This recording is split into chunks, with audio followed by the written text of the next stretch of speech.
My husband thought he could abandon me in the rain, 37 miles from home, to teach me a lesson. What he didn't know was that I'd already written the final chapter of his story. I didn't argue, I didn't beg. I just pressed record on my phone, slipped it back into my pocket, and let the Mercedes door slam behind me. The storm hadn't broken yet, but the sky smelled like metal and warning. Perfect. Every cruel word he spoke would be captured, and every mile he thought I'd walk alone had already been mapped out months in advance. Behind the boarded-up gas station, Calvin was waiting in a black truck. But we'll get to him. The pearl earring I'd found under our bed 2 days ago, that detail will matter soon enough. And the $10,000 missing from our account, that was just the beginning of Christian's unraveling. "Get out," Christian said, not even shutting off the engine. His voice was flat, cold, rehearsed. "You need a lesson, Amanda. 37 miles ought to remind you who controls the money in this family." I turned, meeting his eyes as the leather seat creaked beneath me. That same smug satisfaction, the look he wore at his hedge fund when he'd gutted a client and called it strategy. 3 hours ago, we'd been celebrating our anniversary over steak and wine. Now he was abandoning me on cracked asphalt for daring to ask where $10,000 had gone. I smiled. He thought this storm belonged to him. He was about to learn otherwise. Christian thought he was clever. He'd chosen this rest stop like a stage, empty, rotting, forgotten. The kind of place no one would ever find me. What he didn't know was that every detail he plotted, I had already rehearsed to use against him. Last week, he'd even pointed it out on a casual drive. "Imagine being stranded here," he'd said, smirking at the boarded windows and cracked pavement. He thought he was planting fear. What he was really doing was confirming the script I'd already memorized. Calvin was waiting in the shadows with coffee and an umbrella, but we'll get to him. Rebecca, my attorney, had circled 9 a.m. sharp on her calendar for months. That clock was already ticking. And Valentina, the forensic accountant, she'd just found something Christian could never explain. The Mercedes engine revved, his profile lit by the glow of his phone screen, probably texting Nina, the mistress who thought she was untouchable. Then the tires squealed, spraying gravel as he left me behind in the gathering dark. I counted to 60. Not in panic, never that, but in discipline. Then I turned toward the abandoned gas station. Out stepped Calvin, my brother, steady as stone, holding an umbrella in one hand and a steaming thermos in the other. "Did you get everything?" he asked. "Every word." I held up my phone. He actually told me to remember my place. Calvin shook his head. 3 years of him controlling you was bad enough. But this? He gestured at the empty lot. This is criminal abandonment. Rebecca's going to have a field day. The rain started, fat, heavy drops that slapped against the cracked concrete. Perfect timing. By morning, Christian would picture me walking all night, broken, begging for forgiveness. He had no idea that by 9 a.m., forgiveness wouldn't even be on the table. His empire would already be crumbling, because while he was sipping his scotch and gloating, Valentina was locking down the evidence. Offshore accounts, fraud, transfers he thought no one had seen. And Rebecca? She was waiting with papers so sharp they might as well have been knives. We climbed into Calvin's truck as the sky split open, rain hammering the windshield. Christian thought he'd written the lesson, but the truth? He'd only supplied the final piece of evidence I needed to end him. When Calvin asked, "Are you ready for this?" I thought about the pearl earring, the empty accounts, the prenup designed to leave me with nothing, and I smiled.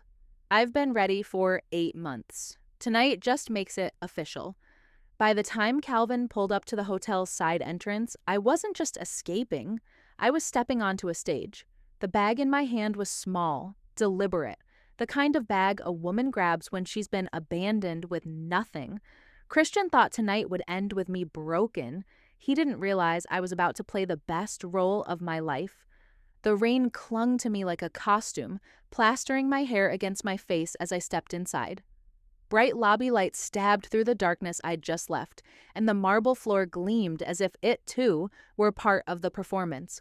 My hands trembled, just enough. Every sympathetic word from the hotel clerk would end up in her incident report, which Rebecca had already planned to use in court. The emergency card I slid across the counter wasn't just for payment, it was proof Christian didn't control every corner of my life. And the recording waiting on my second phone, that was the loop Christian had left open himself, and I was about to close it. "Oh my goodness, are you all right?"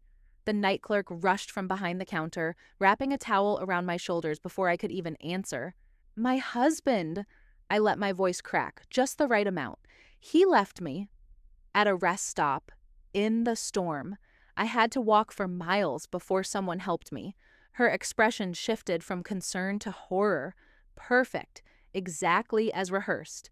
Every word she'd write down tonight would strengthen Rebecca's case tomorrow morning.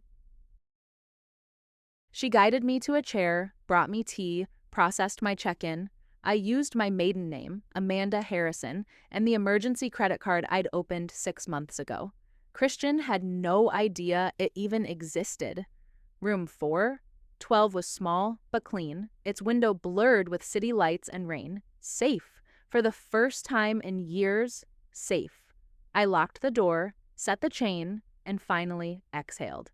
Then I pulled out the second phone Calvin had given me, pressed play, and let Christian's voice poison the room. "You think you're clever, don't you?" Calling my accountant behind my back, asking about finances you could never understand. His laugh was sharp, cutting. "Our money? I earn it, I manage it. You spend it on overpriced groceries and charity luncheons. $70 for organic vegetables last week, Amanda. 70. I remembered that trip. Those vegetables had been for the dinner party Christian insisted I host for his clients. The same dinner where he'd dropped $800 on wine without blinking. The recording rolled on and his voice turned colder. "You embarrassed me at the Morrisons' party. Contradicting me about European markets in front of colleagues. Where do you even get those opinions? A morning talk show?" My voice on the tape stayed calm. "I worked in financial services before we met, Christian." "I know the markets," he sneered. "Before I rescued you from that mediocre career, you mean?" "Penny stocks at a third-tier firm. I gave you a life you never could have built on your own." I closed my eyes, forcing the memory of who I had been back into focus. Henderson Investments, a $30 million portfolio. Not penny stocks, not mediocre. But Christian had rewritten the story so many times, I'd almost started believing his version of me. Not anymore.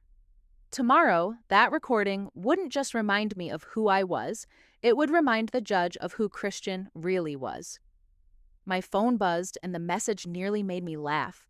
"Calvin, Valentina found something. 3 more accounts. The Caymans. 18 months of transfers. 18 months. That was how long Christian had been quietly dismantling the life I thought we shared. But tonight, he wasn't the only one with a timeline.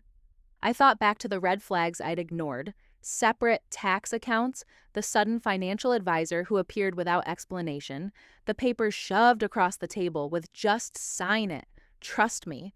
One by one, his excuses had piled into a pattern, and now, thanks to Valentina, that pattern was documented, undeniable. Another buzz, this time from Rebecca, "Judge Coleman. Tomorrow, 2 p.m., bring the recording." Perfect. Coleman had a reputation, 3 financial abuse cases in the past year, 3 wives who walked out victorious. Rebecca had waited for her rotation like a hunter waits for the right season. Tomorrow was the kill shot. The notes I started writing tonight weren't for court. They were for me. A reminder of the woman I'd been before Christian's story tried to erase her. Christian's phone calls, frantic and furious, would be the cracks in his perfect mask. And by morning, when his accounts froze and federal agents knocked on his door, every one of these small details would matter. I changed into dry clothes from the emergency bag I'd hidden at the hotel yesterday, sat at the desk, and began writing. Not legal arguments, Rebecca would polish those, but reminders. The promotion I'd turned down because Christian said travel would strain our marriage. The investment opportunity that would have tripled my savings if I'd still had savings.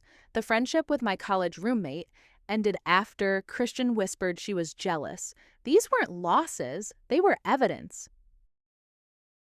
Then his ringtone cut the air.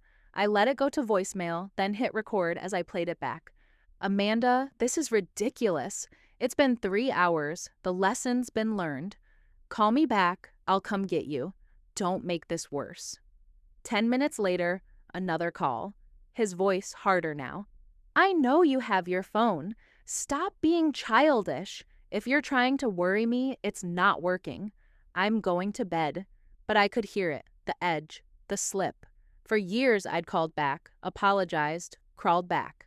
Tonight, silence broke the script. By midnight, Nina called. I almost didn't answer, but curiosity won. Hello, Amanda, her voice wavered. Christian asked me to call. He's worried. He said, he's sorry. You should come home. I almost laughed. Christian never apologized. That he sent his mistress to deliver a fake one told me everything. He was unraveling. The calls multiplied. Christian, his mother, his business partner, numbers I didn't recognize. Each one logged, documented, time-stamped. The abandoned wife was supposed to be begging for rescue. Instead, I was eating room service, soup, salad, and a glass of wine on the card he didn't know existed. Let the receipt show I wasn't breaking down. At 2:30, another text. This one from Mrs. Chin, our neighbor, saw Christian in your driveway with a flashlight looking under your car. Then he drove off fast. Is everything okay? He was searching for my car. He didn't know Calvin had already hidden it across town. More evidence that I was the one writing the timeline now. I stood by the window, storm raging against the glass, and smiled. V thought tonight proved his control. Tomorrow, when his offshore accounts froze, when his office doors locked him out, when federal investigators used Valentina's reports like scalpels, he'd finally learn the truth. 8 months of planning. 8 months of playing the subdued wife. And now, the storm he thought he'd unleashed on me was about to swallow him whole. By dawn, Christian was already panicking. I watched the balance on our joint account shrink by another $20,000 at 6:47 a.m., a desperate move. Too little, too late. For the first time in years, I didn't feel fear. I felt freedom. By noon, my hotel suite had transformed into a war room. Suitcases of documents, laptops glowing with evidence, allies gathered like generals before a battle. Christian thought he'd hired a shark to defend him. He had no idea we'd spend 8 months preparing the nets. The Cayman accounts Valentina froze at 9 a.m. would be just the beginning. The shark Christian hired, Stephen Redwood, might have saved other men, but he was walking blind into evidence no one could spin away. And the surveillance footage Calvin queued up? That was the loop Christian never saw coming, the proof that would shatter his mask completely. Valentina arrived first, makeup smudged from working through the night, dragging 2 suitcases full of paper. She spread them across the dining table in neat stacks, wire transfers, falsified tax documents, bank statements, each tabbed and color-coded like weapons. The Cayman accounts are frozen, she said, tapping her laptop. As of 9 a.m. this morning, he tried to access them 3 times at dawn. All failed. He's probably tearing his office apart right now. Rebecca swept in next, phone pressed to her ear, speaking in rapid-fire legalese. She ended the call, face sharp with satisfaction. Judge Coleman moved our hearing to 1 o'clock. She wants this addressed immediately. And Christian? He's hired Stephen Redwood. Calvin whistled, carrying in a box of surveillance equipment. The shark? The one who got that pharma exec off last year? He doesn't come cheap. I felt a flicker of nerves, but Rebecca's hand steadied me. Blackwood's good, but evidence is better. He's cold walking into a case we've built for months. Calvin connected his laptop to the TV. Fair warning, Amanda. This isn't easy to watch. The first clip appeared. Christian in his study, 2 a.m., the timestamp glowing. Upstairs, I'd been asleep, drugged by the anxiety pills he encouraged me to take. On screen, he photographed documents from our safe, our portfolios, my mother's power of attorney, my grandmother's lake house deed. He was building duplicates, Valentina explained, forgeries with subtle edits. If you hadn't caught this, he could have swapped them piece by piece until you had nothing. The next clip gutted me more. Christian and Nina, 2 months ago, laughing in our living room while I thought he was at a client, working. She wore my silk robe, the one from Paris. "Turn it up," I said, my stomach hard as stone. Christian's voice filled the room. She actually believed me when I said the conference was mandatory. I've trained her well. A few more months and everything will be transferred. Then we can stop this charade. Nina's laugh grated. "The prenup really says she gets nothing?" "The prenup's irrelevant," Christian replied. "She'll never fight it. Amanda doesn't have the spine. By the time she realizes what's happening, we'll be in Costa Rica."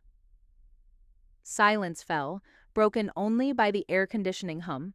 I stood, walked to the window, stared at the city below. Somewhere out there, Christian was unraveling, and he didn't even know why yet. Calvin cleared his throat. "There's more. Do you want to see it?" I nodded. The screen shifted to the garage, time-stamped just last Tuesday while I'd been at book club. Christian paced between our cars, phone pressed to his ear. "Jennifer's been perfect," he said. "She has no idea I'm recording our conversations. Every detail about Amanda's mother's estate, the Alzheimer's diagnosis, the trust fund from their father, nearly $2 million, and Amanda doesn't even know it exists." My legs nearly gave out. Jennifer, my little sister, the one I'd shielded from creditors, from shame. She'd been feeding Christian information about my family, about money I didn't even know was mine. "When did he contact her?" I whispered. Valentina slid her laptop around so I could see the phone records. First contact, 13 months ago. Regular calls, 10 months ago. Always when you weren't home. My sister's voice in my head, colliding with Christian's betrayal. He'd been paying off her debts in exchange for information. Rebecca checked her watch. "We need to leave in 30 minutes. Amanda, are you ready for this?" I turned from the window, my reflection fractured in the rain-streaked glass. "Show me the rest first. I need to know everything." The folder Calvin opened next, Project Fresh Start, would expose Christian's strategy line by line. The gaslighting I'd endured for months wasn't random. It was scripted. And the final document Valentina uncovered, the Panama transfer, would tie Christian's domestic cruelty directly to criminal fraud. The screen filled with emails between Christian and his attorney, dated 6 months ago. The subject line, Project Fresh Start. Inside were instructions disguised as strategy. Divorce me, drain me, destabilize me. Psychological tactics to make me doubt myself. Financial moves to leave me destitute. Even a roadmap for gradually escalating emotional abuse until I was too compliant to fight. One line froze me. The key is to make her believe she's going crazy. Gaslight consistently. Hide things, deny conversations, contradict her memories. Suddenly, every doubt sharpened into clarity. The dinner reservations I'd supposedly never made. The conversations he claimed never happened. Jewelry vanishing and reappearing in strange places. I'd thought I was losing my mind. He was just following a playbook. Rebecca's voice cut through the silence. This attorney, Douglas Stern. He specializes in high net worth divorces where one spouse walks away with nothing. He's already under investigation for ethics violations. Then Valentina pulled up the final file. This is what triggered the emergency filing. Yesterday afternoon, Christian moved $3.2 million from client accounts into a personal account in Panama, hours before he abandoned you. He was running, I said, the truth landing like a weight in my chest. The abandonment wasn't just about control. He knew the walls were closing in. Rebecca's smile was sharp. The SEC received an anonymous tip yesterday morning about irregularities in his funds reporting. I looked at Valentina. She didn't flinch.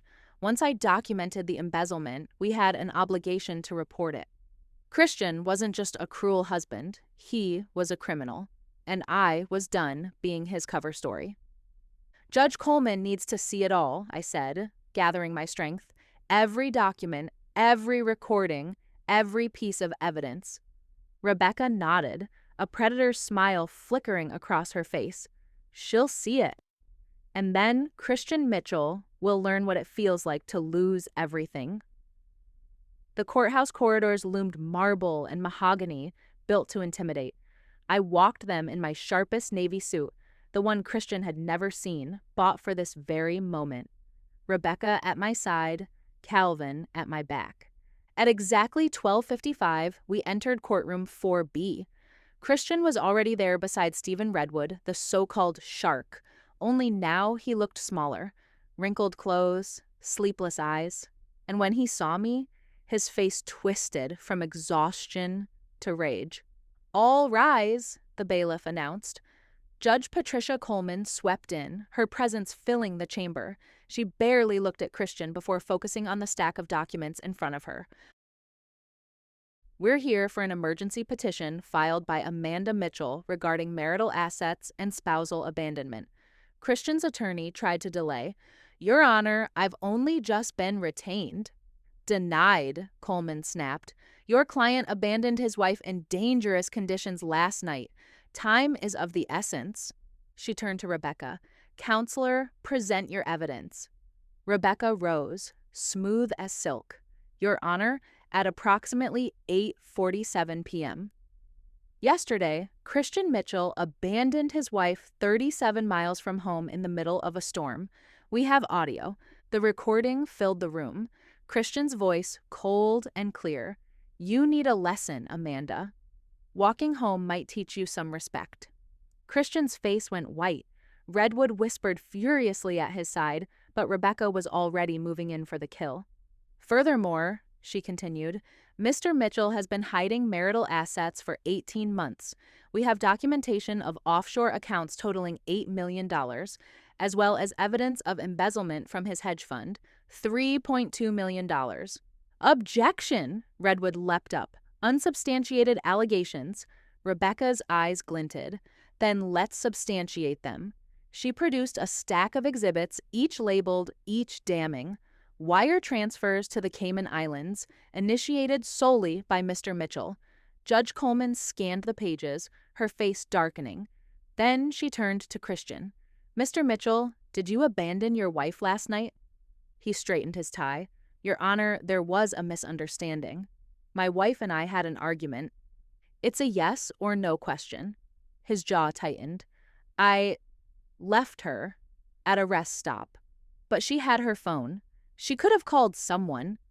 The judge's eyebrows arched. "How considerate of you." She looked back at Rebecca. "Continue." Rebecca didn't miss a beat. "Your Honor, Mr. Mitchell has also been conducting an extramarital affair with his assistant, Nina Rodriguez, using marital funds to purchase gifts, including a pearl necklace valued at $12,000, fraudulently reported as stolen." The courtroom buzzed. Christian's empire was beginning to crumble. My phone buzzed. "Calvin, he's here." The courtroom doors burst open, and in walked Tom Chin from the SEC, flanked by 2 federal agents. Christian's head snapped around, and for the first time, I saw it. Real fear. "Your Honor," Chin said, voice steady, "I apologize for the interruption. We have a warrant for Christian Mitchell's arrest. Wire fraud, embezzlement." Redwood jumped to his feet. "Your Honor, this is highly irregular." Coleman didn't miss a beat. "So, is stealing $3.2 million from client accounts." Her tone was bone dry, lethal. Then, to the agents, "Gentlemen, wait until this hearing concludes." He's not going anywhere. Christian's phone kept lighting up, names flashing like ghosts. His mother, his business partner, Nina. Soon, their desperation would become evidence, too. The mistress he thought he controlled was about to detonate his case from the inside. And Margaret, his mother, would send me one last text that revealed just how blind she really was. Christian collapsed back into his chair, color draining. The phone on his table lit up again and again. Calls from his mother, from James, from Nina. Each one a silent alarm ringing in public view. Judge Coleman cleared her throat. Given the evidence presented, I'm granting the emergency injunction. All marital assets are frozen pending investigation. Mrs. Mitchell is awarded exclusive use of the marital home and temporary support of $10,000 per month. Mr. Mitchell, you are to stay 500 feet from your wife. Christian exploded to his feet, Redwood tugging at his sleeve. 10,000? That's insane. She doesn't need... Mr. Mitchell, Coleman cut in, her gaze sharp as glass. You abandoned your wife in a storm while hiding millions offshore. I am being generous, not holding you in contempt. Sit down. He did. My phone rang again. Jennifer. I declined, but the calls came back one after another. Rebecca leaned close. Document them. I nodded, screenshotting the log. 17 calls from my sister, 43 from Christian, 22 from Margaret. More from unknown numbers, colleagues, clients, vultures smelling blood. Chin approached our table. Mrs. Mitchell will need your cooperation. Your attorney mentioned you've been collecting evidence. 8 months' worth, I said. Financials, recordings, emails. He nodded, grim. Good. Your husband's looking at 15 to 20 years. Christian must have heard him because he surged to his feet again, finger stabbing toward me. You did this. You set me up. This was a trap. Coleman's gavel cracked like thunder. Control yourself or I'll add contempt. Christian's voice cracked. She knew. The recording, the documents, she planned everything. Coleman arched a brow. So, you admit to abandoning her? Redwood yanked him back down, but it was too late. His confession now lived in open court, with federal agents as witnesses. And then the doors opened again. Nina, her designer dress wrinkled, her hair in disarray. She scanned the room, eyes locking on Christian. You said you were divorced, she screamed, voice carrying across the chamber. You said the papers were filed. You said she was crazy. The judge sighed. Ma'am, please remove yourself from my courtroom. But Nina wasn't done. She held up her phone like a weapon. I have texts. I have recordings. He promised we were getting married. He said the money was his. Chin's eyes lit up. He stepped forward, careful but eager. Ma'am, we'd very much like to speak with you. And just like that, Christian's empire collapsed. His mistress was flipping. His assets were frozen. Federal agents waited at the door. In less than an hour, the man who thought he controlled every outcome had been stripped bare. As we left, Christian being processed by agents, my phone buzzed again. A message from Margaret. I hope you're satisfied. Destroying a good man over petty jealousy. I deleted it. She would learn soon enough. Her son wasn't a good man. He was a criminal. And I wasn't the one who destroyed him. He destroyed himself.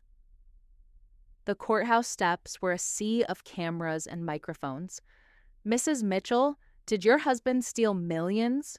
How long have you been planning this? Will you press charges? Rebecca's voice cut through the chaos. My client will not be making statements at this time. The federal investigation is ongoing. We pushed through to Calvin's truck. Across the street, a news van rolled out the headline, Golden Boy of Minneapolis Hedge Funds Arrested for Embezzlement and Fraud. By tonight, Christian's face, pale, disheveled, hollow, would be on every screen. The storm he unleashed on me had finally come for him. By morning, the news was everywhere. Federal agents arrest hedge fund manager Christian Mitchell for embezzling $3.2 million from client accounts. I couldn't help but notice the last line. His wife, Amanda Mitchell, could not be reached for comment. For the first time, I didn't need to explain myself. His downfall spoke louder than I ever could. Then my phone rang. Jennifer. This time, I answered. Amanda, please, I need to explain. Her words tumbled out in sobs. She confessed she'd told Christian about Mom's will, the trust Dad had set up, even her diagnosis. He'd promised her it was out of love, that I was too fragile, too stressed to handle the truth. He'd paid her debts. He'd played her as easily as he played me. Every innocent question Jennifer had asked me about mom's health, dad's property in Wisconsin wasn't curiosity. It was reconnaissance for Christian. Nina, his mistress, was about to detonate the last shreds of his reputation on social media, and David Brennan, Christian's largest client, would soon deliver the sweetest irony of all. My testimony, the voice he always said wasn't worth hearing, would help bury him. "You don't understand," Jennifer pleaded. "He seemed so caring. He said you needed guidance, that you were fragile." I felt cold fury settle in my chest. "He played you," I said evenly, "just like he played me." "I'm so sorry," she whispered. "Can we meet? Please?" Rebecca shook her head sharply, but Jennifer's voice held something different this time, something raw, not just self-preservation. I hesitated. Tomorrow. Neutral location. Alone. After I hung up, Calvin set his laptop on the table. "You need to see this." Christian's company Facebook page was collapsing in real time. Clients demanding their money back. Former employees posting about suspicious activities. One woman wrote, "He fired me when I questioned missing funds last year. Now I know why." And then, the real explosion. Nina had gone nuclear on Instagram. Screenshots of texts, photos of stolen money vacations, even a picture of them in my bed, quickly removed, but not before it spread like wildfire. Her caption painted a story of manipulation. He told me his wife was unstable. He said she refused him a divorce. I believed every word. I was a fool. He was a master manipulator. By 6 o'clock, Margaret had released a statement through her lawyer.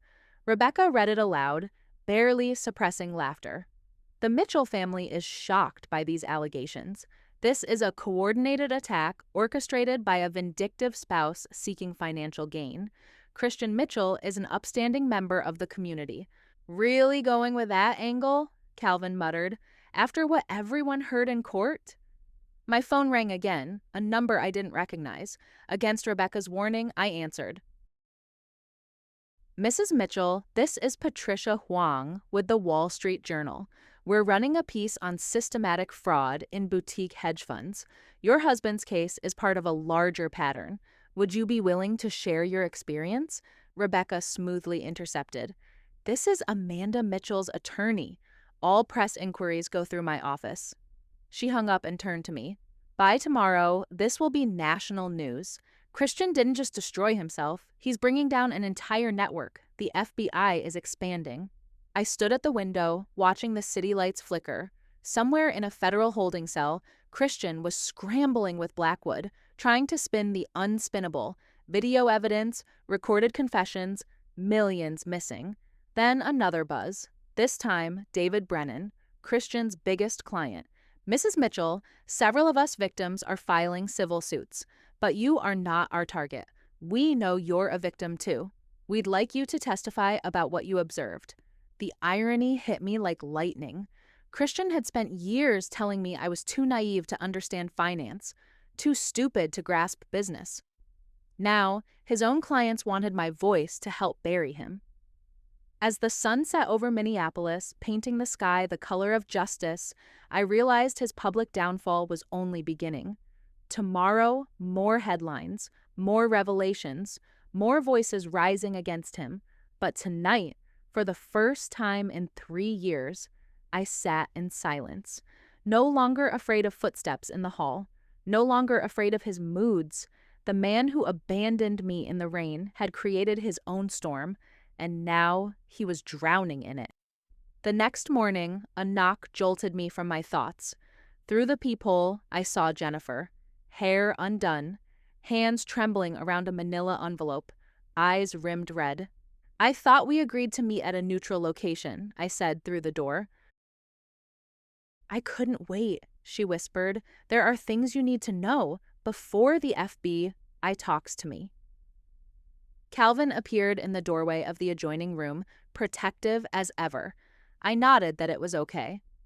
I opened the door.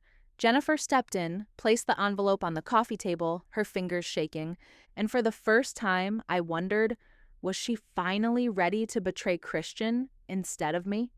Christian first contacted me 13 months ago, Jennifer whispered, her voice breaking. He knew about the gambling. 47,000. People were threatening me. He offered to pay it off if I just answered some questions about our family. I sat frozen. V hadn't just exploited my marriage, he had weaponized my sister's weakness. Jennifer slid an envelope across the table, her fingers trembling. Inside, dozens of printed emails. Christian's tone in those messages was warm, even brotherly. I want to be a better husband. I want to understand Amanda's family so I can support her better. The manipulation was masterful. Every kind question V had asked Jennifer about mom's health, dad's estate, family properties had been reconnaissance. He wasn't just robbing me. David Brennan would soon reveal he was targeting widows and the elderly, gaslighting them into believing they had dementia. And buried in my father's foresight lay a secret trust. $2 million VA had been circling like a vulture. He was especially interested in Mom, Jennifer continued, tears streaming now. Her health, her finances. I thought he was planning something kind, better care maybe, but then he asked me to get her to sign papers. He said they were for insurance, protecting her assets if her condition worsened. Jennifer's voice cracked. I actually took them to her, Amanda. Thank God her lawyer was there. They were property transfer documents. He almost stole from her right under my nose. Before I could respond, my phone buzzed. David Brennan. I put him on speaker. Mrs. Mitchell, his tone urgent. Christian wasn't just stealing from the fund. He specifically targeted widows, vulnerable clients. He drained $800,000 from Eleanor Hartley's accounts, 78 years old. He convinced her she was forgetting withdrawals, that she had dementia. My stomach turned. Eleanor, sweet, silver-haired Eleanor, who always bragged about her grandchildren, destroyed by Christian's cruelty. David's voice hardened. I have recordings, meetings. I was building a case for years but kept silent because Christian's reach was everywhere. Now he's in custody. I'll give you everything. When the line clicked off, Jennifer reached for one last paper from her envelope. There's something else. Dad's estate. He set up a trust account in your name, $2 million. He knew about my gambling and didn't trust me with money. Mom was trustee. I stared at the document, my chest tightening. My father had hidden it to protect me, not just from Jennifer, but unknowingly from Christian. Jennifer's voice dropped. Christian found out. Through me. He's been trying to access it for months. Before the word settled, we were driving to the memory care facility. Mom was waiting. She looked at me with startling clarity, her eyes sharp. I knew what he was the first time I met him. The way he looked at our house, like he was cataloging assets. She reached into her nightstand, pulling out a small key. Your father put things in a safety deposit box before he died. Documents, evidence. Christian tried to forge your signature last year. The bank manager was your father's friend. He warned me. Everything's in the box. The key was cool in my palm, heavier than gold. My father had guarded me even from beyond the grave. My mother, even in her fading memory, had stood watch. Her hand gripped mine. There's more. The FBI was here yesterday. Christian's name came up in an investigation that's been running for 3 years. A network of fund managers defrauding elderly clients across 5 states. The room grew airless. His abandonment of me in the storm wasn't just cruelty, it was desperation. He had wanted me broken, compliant, a shield when the walls came crashing down. Mom smiled faintly, strength glowing through the fog of her illness. He never expected you to fight back. Men like him never do. They think kindness is weakness. They're always surprised when it becomes power. Her words landed like an oath. Closing loop. Driving away, Jennifer quiet in the seat beside me, Calvin steady in the truck behind, I understood the full scope. Christian wasn't just a bad husband, he was the hub of a web of predators who'd left devastation behind them. But he had made one fatal miscalculation, thinking the woman he abandoned in the rain would stay there. Instead, I had become the storm. Ahead, the First National Bank rose like a fortress. Inside waited the box, the evidence, the final pieces to dismantle everything he'd built on lies. The vault smelled of steel and secrets. Jennifer stayed in the car while Calvin followed me inside, steady and silent. Mr. Polson, the bank manager, recognized my father's name instantly. He handled the key like it was a holy relic. Inside the safety deposit box lay a graveyard of betrayals, documents so damning my hands shook as I lifted them, forged loan applications with my signature, property transfer papers for my grandmother's lake house, bank accounts I'd never opened, all in my name, controlled by Christian, and then my father's handwriting on sticky notes, guiding me through the lies. On one forged power of attorney, just 5 words, he will try to take everything. Don't let him. Calvin photographed each page while I sat stunned, realization dripping into me like poison.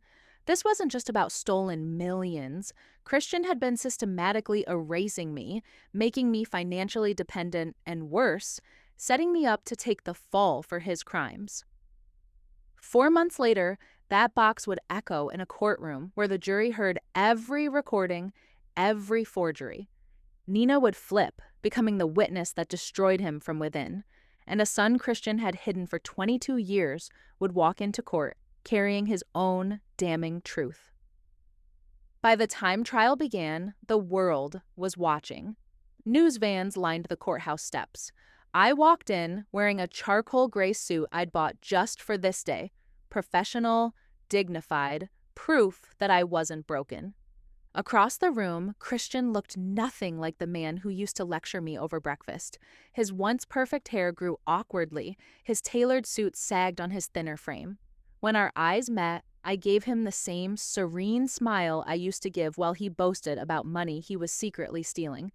But now, that smile carried weight. It said, I know everything, and you're about to lose it all.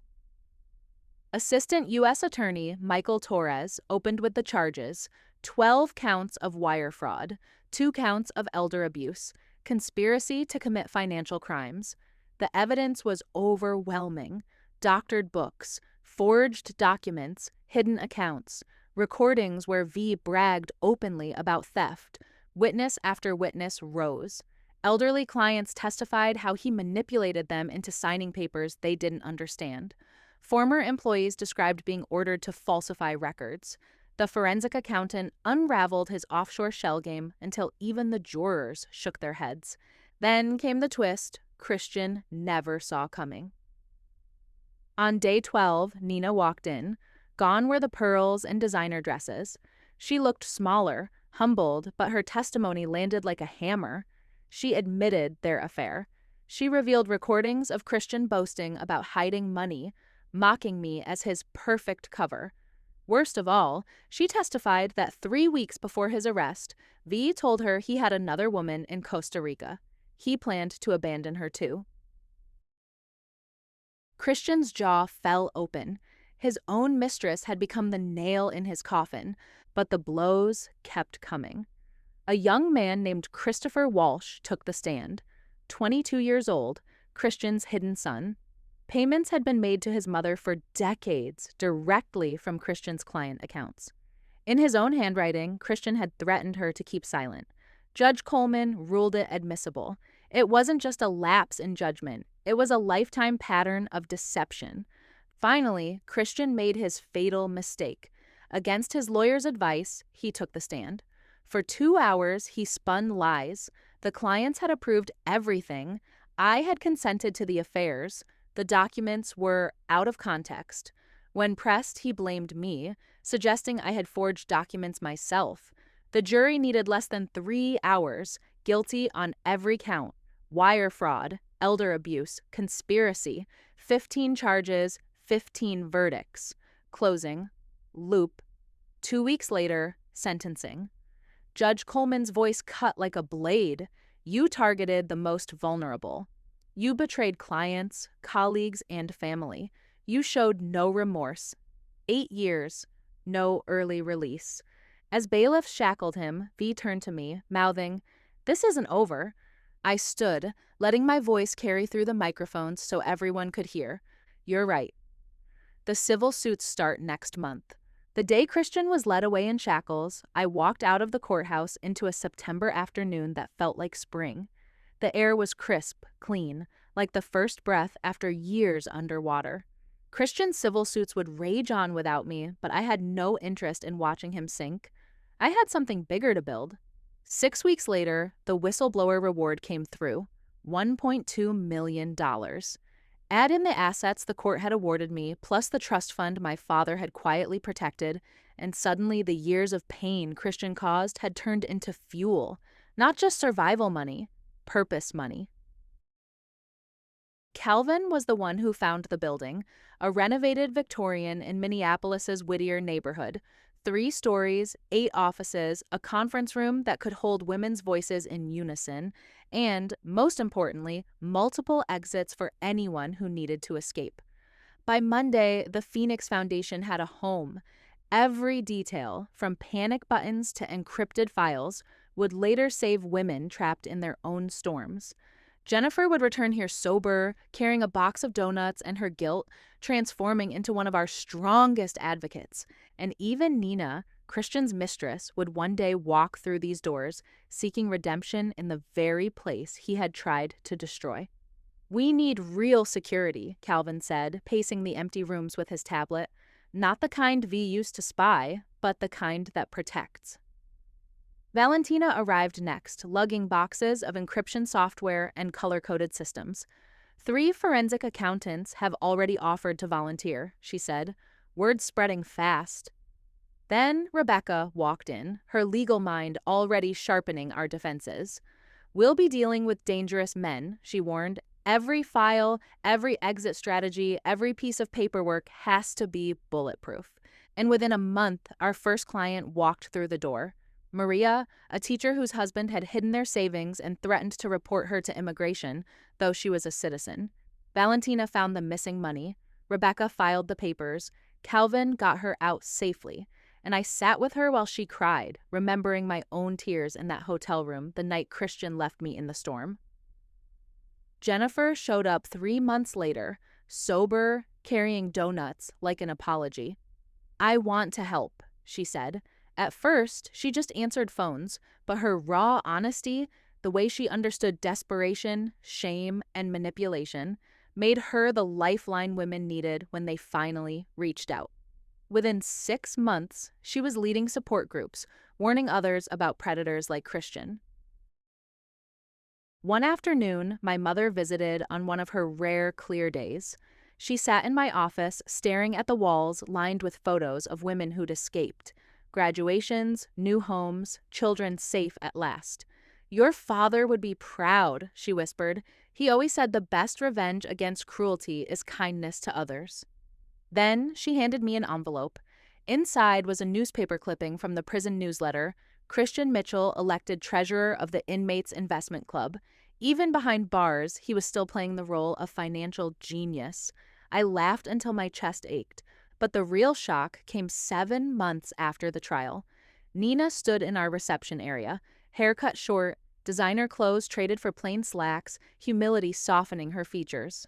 "I've been in therapy," she said, sitting across from me. "I can't undo what I did, but maybe I can stop someone else from falling for men like him." She began speaking at colleges, brutally honest about how Christian made her feel special, smarter, more sophisticated, until she couldn't see the trap. Her voice shook at times, but the honesty made her message impossible to ignore. And then, a year after Christian's sentencing, the letter arrived. 4 pages of venom, his handwriting still meticulous. He called me vindictive, manipulative, claimed I'd entrapped him. He listed every slight he now realized had been part of my plan. The last line was underlined, "I hope you learned your lesson." And in a way, I had, but not the lesson Christian meant. I had Christian's letter, his last desperate attempt to rattle me, framed and hung on my office wall, right next to my degrees and certifications. A reminder not of his power, but of mine. When clients asked about it, I told them the truth. Yes, I had learned my lesson. I'd learned that when someone shows you their cruelty, believe them. I'd learned that patience and planning can outlast years of manipulation. And most of all, I'd learned this: the best revenge isn't breaking someone back, it's refusing to break at all and then using that strength to lift others. 18 months after the night V left me in the rain, I stood in my office surrounded not by shadows of the past, but by thank you cards. 87 women had found safety through the Phoenix Foundation. Some only needed legal advice or forensic accounting. Others needed safe houses, extraction plans, even new identities. Every one of them had walked in broken, and everyone walked out knowing they weren't alone. Remember Eleanor Hartley, the 78-year-old widow vicomte? She became our biggest donor, funding our emergency shelter program. At our first gala, she raised her glass and said, "That man tried to convince me I was losing my mind." Amanda showed me I was actually finding my strength. The rain was falling again outside that night, drumming against the windows of the Victorian we had transformed into a sanctuary. It sounded eerily like that rest stop storm, the one Christian thought would finish me. But storms don't break steel. They forge it. And here's the irony Christian never saw coming. His cruelty became the catalyst for saving women he never believed deserved saving. He thought he was teaching me about obedience, about knowing my place. But the ultimate lesson was never his to give. It was about transformation. He tried to leave me powerless in the rain. Instead, I became the shelter. If this story of calculated justice kept you hooked, hit that like button right now. Personally, my favorite moment was when Amanda walked into court wearing the suit Christian once mocked and smiled at him with the same calm she used to hide her storm. What about you? What was your favorite moment of sweet revenge? Drop it in the comments below. And don't forget, subscribe so you don't miss the next story that proves cruelty always collapses under its own weight. Looking back, I realized Christian's lesson on that stormy night never broke me. It awakened me. The man who thought cruelty was power ended up teaching me something he could never grasp: that strength is quiet, steady, and unstoppable when paired with patience and truth.